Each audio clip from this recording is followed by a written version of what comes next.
he was cheating on me, and I found myself in a very low place. I'm not crying. You are. Okay, we're good. All right, now this one is a little bit of a deeper topic, and it's the reason why I started my whole healing journey in the first place. And I'm not even going to say like well, no, it was a choice. I decided to start it, but I can we be for real? Thank you. Thank you very much. I decided to start it. It was a choice that I made, but I really feel like I was forced into this position. So, this is what we call tea time. Because y'all about to get the tea. So, I was in a relationship. We met over Instagram. Moral of the story, he was cheating on me. And I found myself in a very low place. It was one girl, like, consistently, but honestly, it was with anybody that would. And I'm not saying that to, like, dock the woman's character or anything like that, but that's just what it was. Like, I would find um, him reaching out to a bunch of people on social media and just commenting like the wildest things that you would not comment if you were in a committed relationship. So that's why I say that. Yeah, but he was cheating on me, and not only that, but like it just made me feel like I wasn't worthy of committed love. So I called him. I didn't even catch him. It came to me the first time. And he denied it, lied, whatever. And I chose to believe him because I had no reason not to. I'm a very trusting person. But once you break that trust, it's done. But it takes a lot to break my trust. Um, so I believed him because I didn't know that girl from a can of paint, and I thought I knew him. Fast forward a couple months, I seen the messages I was just telling you about on his phone, and I confronted him about it. And this is the part that makes me cringe because, girl, what? He was crying to me about how he didn't know what was wrong with him. He had a problem. He didn't know how to fix it. Just crying to me. And I fell for it because, like I said, I was in a low place where I did not feel worthy of committed love. And my response to him telling me he didn't know what was wrong with him was hurt people, which is true. Very true. But that does not mean I'm just about to sit here and allow you to just keep hurting me over and over and over again. I say this now knowing what I know, like being the more evolved woman that I am. But that's what happened in that. Then a couple months later go by, he cheats on me again with that same girl from before. And I was done at that point. Like I was really over it. He tried the whole manipulation thing, but like I said, once I'm done, I'm done. Like there's no roping me back in. You've hurt me one too many times. I'm not coming back, and it is what it is. It even got to the point where his older sister, at the time I was like 23. Yep, 23. And his sister, he had older sisters, they were in their 30s and they had kids, families, and everything. His sister was reaching out to me and telling me like to get back with him. He's thinking about harming himself and things like that. And I was like, okay, so I did what I felt I had to do and then got the heck up out of Dodge because I was not about to continue allowing myself to feel that way. So, like I said, I was in a very, very low place where I really did not recognize the woman that I was.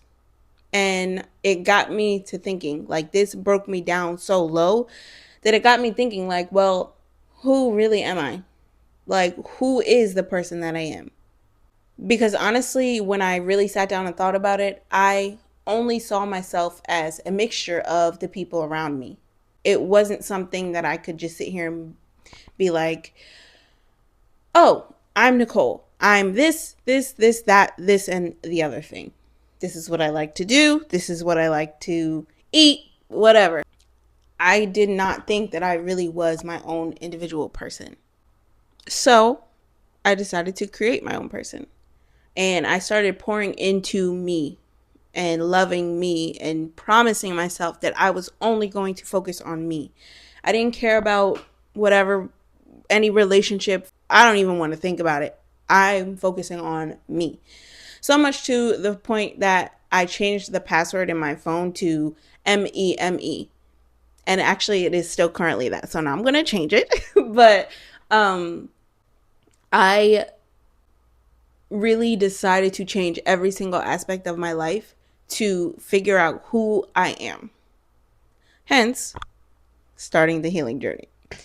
And honestly, I never would have done any of this had it not been for the toxic situation that I was in and the very eye-opening low place that I was in. Like, I was sad every day. I might not have shown it, but I'm very much a person that doesn't really show like negative emotions. So like my close friends and close family might have seen it, but I was like very sad. Like I would just like have like crying spells and super like I cut my hair, and you know, any woman knows after a bad breakup and you cut your hair, it's done. Like you're never going back, number one. And number two, number B, um, you're becoming a new woman. Like that's like the first step to becoming a new woman. And that's exactly what I was doing. So I had a mission. I was on a mission. Okay. And I hate to give that man his credit. But I never would be where I am today, like self-worth wise, had I never been in that relationship. So I'm thankful for it all. Even the low lows, the very toxic situation that I was in that made me realize I don't value myself enough. I'm thankful and grateful for it all because it's a huge part of my story. And what do we call that? Growth. Because I used to be like my daddy. I'ma hold me a mean grudge for the rest of my life. But obviously I've grown since then, and I don't have negative feelings towards that situation or him, because like I said, it brought me to where I am today, and I'm very proud and grateful for where I am today. But also that makes me think, like, you know how people will pray for strength, they will pray for success, but when you pray for these things or when you hope for these things, you're not going to get a successful situation. You're not going to get just strong. You're going to be put in situations for you to showcase that. You're going to put in a situation where you can be successful. And those situations are not easy at all. They force you to grow, to be that successful person. So you're hoping for strength. You're going to get a situation where you can be strong, a hard situation. So really, this is always what was meant for me, to be the strong, dedicated, growing woman that I am. Whew! This was not easy to talk about. Like I said, I don't show negative emotions. So talking about something like a rough time in my life has been rough, to say the least. I held back my tears quite a few times. I don't know if you caught them, but I think this is very important to talk about because people need to hear that there's better on the other side. You can always strive for better no matter what situation you're in. I'm not crying, you are. Okay, we're good. Admitting that you went through a tough time does not make you weak at all. Actually, it makes you extremely strong, I think. It takes a lot of courage to do that. I'm hoping that anybody that needed to hear what I've been saying, not just the story and the tea time, but the advice as well, take it and use that and turn it into whatever you need it to be to propel you forward in your life, to move on and move past the moments that have hurt you. We're done with the sad stuff, okay?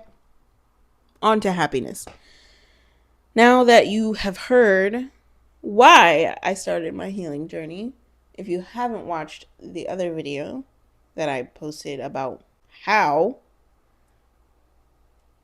go ahead and take yourself back there and watch that one too. Because that is going to tell you everything that I wish I knew before starting my healing journey. So that's super helpful.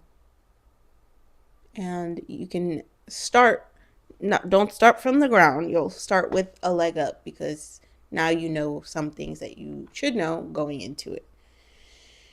I'm gonna wrap this one up because that took a lot out of me. I'll see y'all next time.